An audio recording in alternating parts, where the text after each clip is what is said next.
It's now a week since Siyanda Mvelase was gunned down and set alight inside his vehicle at Maponya Mall in Soweto. The killing reigniting tensions between taxi operators and e-hailing drivers. Also, not the first time that we're seeing violence like this in the transport industry. In 2018, Taxify driver Siyabonga Ngcobo was shot, locked in the boot of his car, before he also was set alight. 7 years on, his family is still waiting for justice. Newzroom Africa's Veronica Makhoali is tracking the story, joins us now live. Veronica, good afternoon to you. We've seen this kind of violence several times and people still live with the scars and the pain.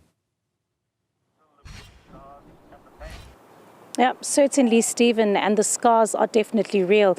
You'd imagine just 7 days ago, Siyanda losing his life in a brutal attack within the transport industry. But 7 years ago, a very similar scene playing out here in Pretoria. 21-year-old Siyanda Ngcobo was essentially killed in the most brutal way back in 2018. And ever since that killing, you'd remember there were protests across the Sunnyside area of Pretoria. There were conversations that were had with transport departments, hearing the very same sentiments that we heard in the past few weeks about the fact that these are industries that need to be regulated, peace and stability will be brought to the sector. But the reality is, while there is still that conversation taking place in regards to the regulation of these industries, families are still reeling, and justice clearly, Stephen, has not been served. But at the forefront of the demonstrations that took place back in 2018 and the voice really of the community when we started to see this violence play out was Themba Masango. And I'm joined by him now. Themba, I'm sure for you, the scenes that played out last week definitely opened up old scars as you stood for justice for Siyabonga 7 years later. Indeed, horrific events, and it just sparked and triggered a lot of old bad memories. We remember that Usia Ngcobo was put in his own boot and set alight because he was an e-hailing driver, and there was the commotion that we are seeing now. And it's so funny that both of these guys are Siyas who have passed on. And even then, what we missed was the will to actually get closure for this case. Until today, that docket is still open. And I was speaking to the investigating officer when we saw these news, and I just thought I should give him a call.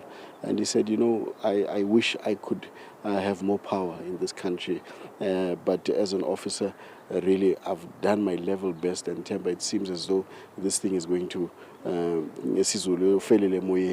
and it is really, really painful to see this happening again. I am a little bit encouraged by Santako's statement yesterday, and I just hope, and I was saying off air, that it's a genuine thing, that they will make sure that the public is protected, that people can ride what they like. And you'll remember with Siya's case, we actually ran a campaign saying that I ride what I like. And till today, we are still saying that people should be allowed to ride what they like.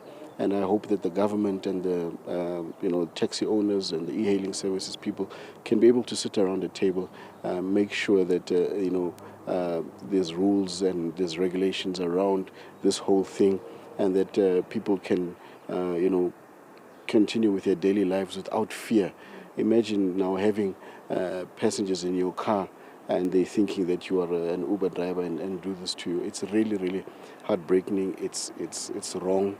It's criminal, and it should be condemned. And those that perpetrated this crime, we are hoping that the police will find them and throw the entire book to them.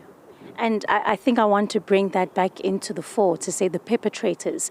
With Siyanda Ngcobo's situation, we were not as lucky to have video footage. We know that even as it stands right now, 7 years on, those people have never been brought to book. They have not been arrested. There is, as you've mentioned, a lack of will. Is it coming from the transport department side to bring more safety to these drivers? Is it coming from the police's side? Where is the criminality stemming from, and why has it gone on still unabated? Obviously, the criminality part of it comes from the side of, the taxi owners who don't want the competition that the e-hailing drivers bring about. However, you have a situation where the e-hailing companies are not protecting their own drivers.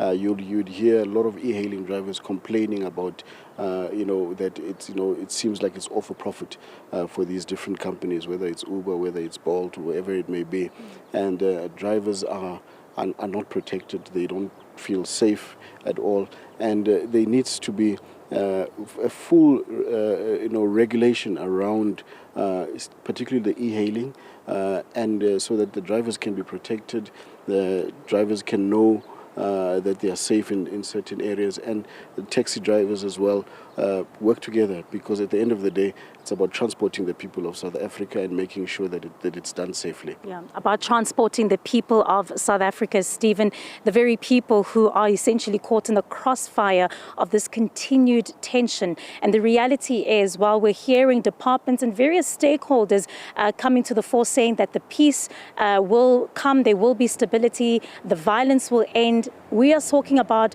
a situation that unfolded 7 years back, and still we are facing the very same trauma that was faced by Siyanda, as the family of Siyabonga Ngcobo is still reeling. And of course, those open wounds, those open scars, in a situation that seems that there is very little political will. Stephen. Veronica, Makhoali, thank you very much indeed.